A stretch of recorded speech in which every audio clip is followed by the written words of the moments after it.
At 2:47 p.m. on November 12, 2022, security guard Marcus Webb was conducting a routine review of surveillance footage at First National Bank in downtown Philadelphia. He'd worked security for 11 years. He'd watched thousands of hours of footage. He knew what normal looked like. What he saw at timestamp 14:23:17 was not normal. For exactly 60 seconds, everyone in the bank lobby froze. 37 people caught mid-motion, a woman lifting a pen, a child mid-step, a teller's hand suspended above a keyboard, completely motionless, like a photograph come to life. Everyone except one person. A man in a grey suit walked calmly through the frozen scene, moved to the vault corridor, and disappeared from frame. When the 60 seconds ended at 14:24:17, everyone resumed moving. No one noticed anything unusual. No one remembered the missing minute. The man in the grey suit was never seen leaving the bank.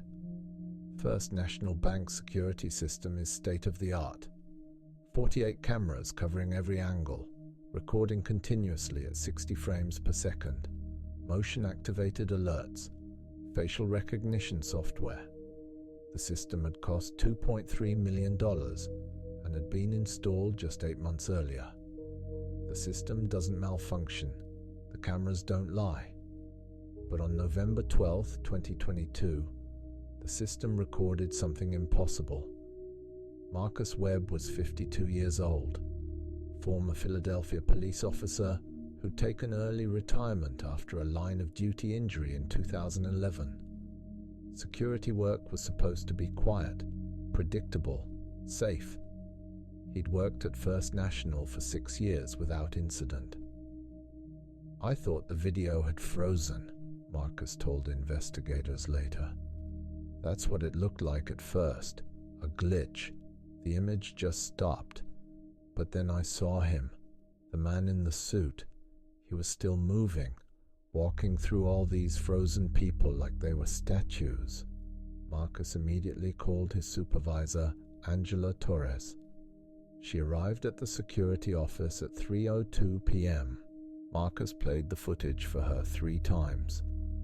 "I need you to call the police," Angela said quietly. "Right now." Detective Sarah Mitchell arrived at First National Bank at 3:47 p.m. She was a 12-year veteran of Philadelphia PD's Major Crimes Unit, specializing in fraud and embezzlement cases. She'd investigated 17 bank-related crimes. All of them had rational explanations. This one wouldn't. The footage began at 14:23:17. The bank lobby was busy for a Saturday afternoon. 37 people visible across 6 camera angles, customers waiting in line, tellers processing transactions, a mother with her young son near the courtesy desk, an elderly man filling out a deposit slip.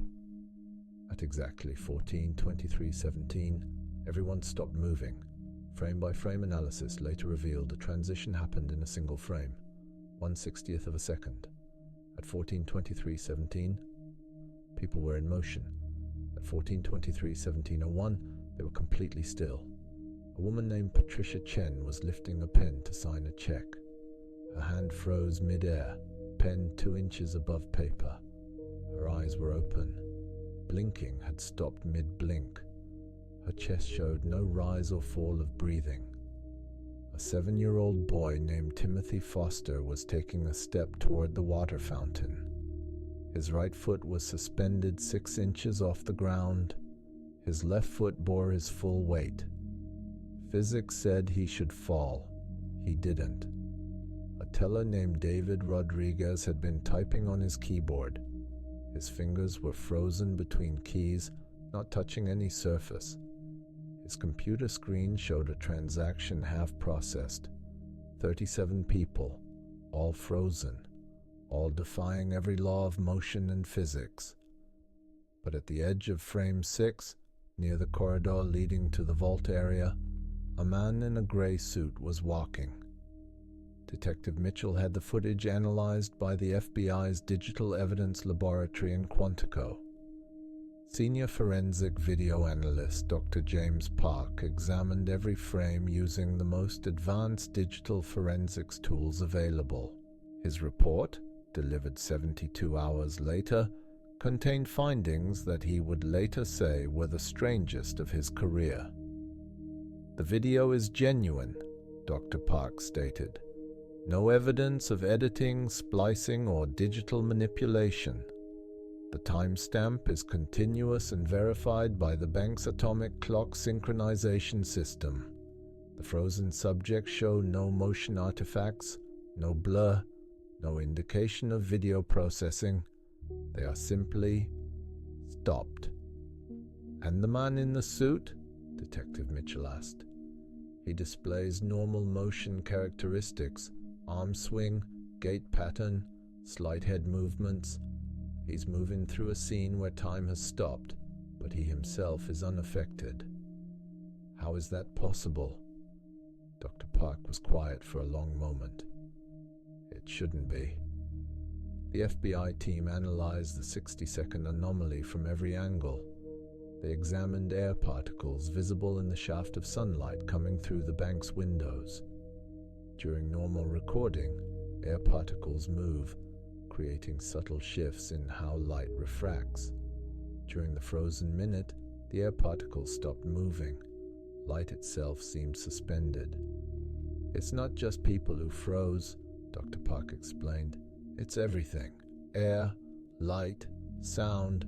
The only things still experiencing time were the security cameras and the man in the gray suit." Detective Mitchell reviewed witness statements from everyone in the bank during the incident. All 37 people were interviewed within 48 hours.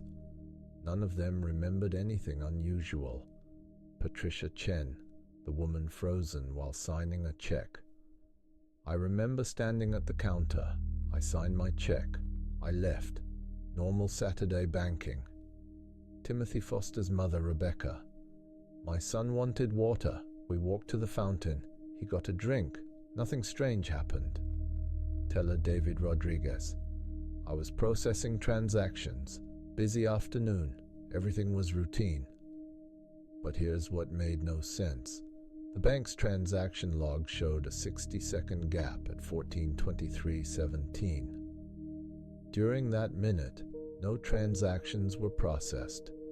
No keys were pressed. No checks were signed. The computer systems recorded the time passing, but no activity occurred. The customers remembered continuous motion. The computers recorded a gap. The security footage showed frozen time. 3 different versions of the same minute. Detective Mitchell focused on identifying the man in the gray suit. Facial recognition software analyzed 17 clear frames of his face. The system searched against every database available: driver's licenses, passports, criminal records, social security photos, employment records. No matches. The man didn't exist in any database. "Run it against missing persons," Detective Mitchell said. The search took 8 hours. At 11:47 p.m. on November 14th, the system found a match. The man in the gray suit was identified as Robert Chen, age 43, last known address, Philadelphia, reported missing on November 12, 2012, exactly 10 years earlier. Robert Chen had been a forensic accountant working for a firm in downtown Philadelphia. On November 12, 2012, he'd left his office at 2:15 p.m. to meet a client. He'd never arrived at the meeting. His car was found parked 2 blocks from First National Bank. His wallet, phone, and briefcase were inside. He was never seen again. The missing persons case had gone cold after 18 months. No leads, no evidence, no explanation. Now, 10 years later, security footage showed him walking through First National Bank during a minute when time had stopped. Detective Mitchell pulled the original case file. The lead investigator had been Detective Raymond Costa, who had retired in 2019. She called him at home. "I remember the Chen case," Costa said. "It bothered me for years. Good man. No reason to disappear. No financial problems. Happy marriage. His wife never stopped looking for him." "I need to ask you something," Detective Mitchell said. "Did anything unusual happen around the time he disappeared?" "Like what?" "Any reports of anomalies, unexplained incidents, things that didn't make sense?" Costa was quiet for a long moment. "There was something. I didn't include it in the official report because it seemed unrelated. 3 other people disappeared in Philadelphia that week, November 9th, 10th, and 13th, all within a 5-block radius of downtown, all around 2 p.m. We looked for connections but found nothing. Different ages, occupations, backgrounds. The cases went cold." "Did you check bank surveillance?" "We did. Nothing unusual showed up." "Did you check First National Bank specifically?" Another pause. "No. None of the missing persons had accounts there. We had no reason to." Detective Mitchell spent the next week reviewing archived security footage from First National Bank. The bank kept digital records going back 15 years. She searched for November 9th, 10th, 12th, and 13th, 2012, all between 1 p.m. and 3 p.m. She found it on November 9th, 2012, at 14:11:43. 60 seconds where everyone in the lobby froze. A woman in a blue dress walked through the frozen scene and disappeared into the vault corridor. November 10th, 2012, at 14:19:28. 60 frozen seconds. A teenage boy moving through the stillness. November 13th, 2012, at 14:31:2. 60 frozen seconds. An elderly man walking calmly past frozen customers. 4 incidents, 4 missing persons, all during frozen minutes at First National Bank. The FBI escalated the investigation. Special Agent Michael Grant was assigned to the case. He specialized in temporal anomalies and unexplained disappearances.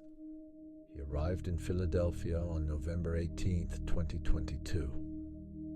"We need to understand the pattern," Agent Grant said. 4 incidents in 2012, all within 5 days, then nothing for 10 years. Now it happens again. Why? Detective Mitchell had already been thinking about this. What if it's not random? What if something about First National Bank causes this? They interviewed the bank's construction manager. The building had been constructed in 1923, renovated in 1978, major updates in 2011. The vault area dated back to the original construction, reinforced concrete walls, steel door, designed to withstand anything. But there was something else in the construction records, something the bank's current management didn't know about. In 1923, the site where First National Bank was built had been something else first, a research facility. The records were vague, classified government work, something to do with signal transmission experiments. The facility had been demolished in 1922 after an incident described only as equipment malfunction, resulting in localized temporal disruption. Temporal disruption, time distortion. They were experimenting with time, Agent Grant said quietly. Something went wrong. They shut it down, built a bank on top of it, thought they'd buried the problem. But it's still there, Detective Mitchell said. Whatever they did is still affecting the location, creating these frozen moments. And the people who walk through the frozen time, Agent Grant continued, they're not moving normally through space. They're moving through a pocket where time still functions, a bubble. When they reach the vault corridor, which is built over the original facility, they're stepping into whatever remains of the 1922 experiment. and they never come back. The FBI installed monitoring equipment throughout First National Bank, atomic clocks synchronized to GPS satellites, radiation detectors, electromagnetic field sensors, cameras recording at 240 frames per second. They waited. December 12, 2022, 14:15:33. The sensors detected it 3 seconds before it happened. A localized spike in electromagnetic radiation. The atomic clock showed a microsecond desynchronization. Then everyone in the lobby froze. 60 seconds. This time, Agent Grant and Detective Mitchell were watching live. A woman in a red coat stood near the teller line. She'd been checking her phone. When everyone froze, she looked around, confused. Then she saw the corridor to the vault. She started walking toward it. "No!" Agent Grant shouted into his radio. "Someone stop her!" But no one could. The FBI agents stationed in the lobby were frozen too. Only the cameras kept recording. The woman in the red coat walked through the frozen customers. She reached the corridor. She stepped through. At 14:16:33, time resumed. The woman in the red coat was gone. Her name was Jennifer Walsh, age 31, school teacher. She'd come to the bank to deposit her paycheck. Her phone was found on the lobby floor where she'd been standing. Her purse was on her shoulder. Her car was in the parking lot. She was never seen again. The FBI closed First National Bank the next day. They excavated the basement beneath the vault. 3 meters down, they found remains of the 1922 facility. Concrete walls lined with copper coils, ancient electrical equipment, and at the center, a device that Dr. Park later described as impossibly advanced for 1922 technology. The device was still active, emitting a field that created localized temporal distortions.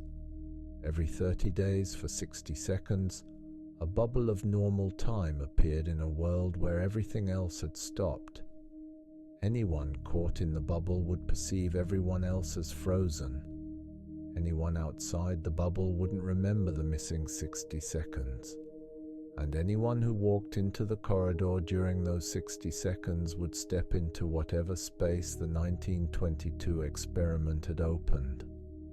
A space where the 5 missing people might still be walking, trapped in an endless 60 seconds, moving through frozen time forever.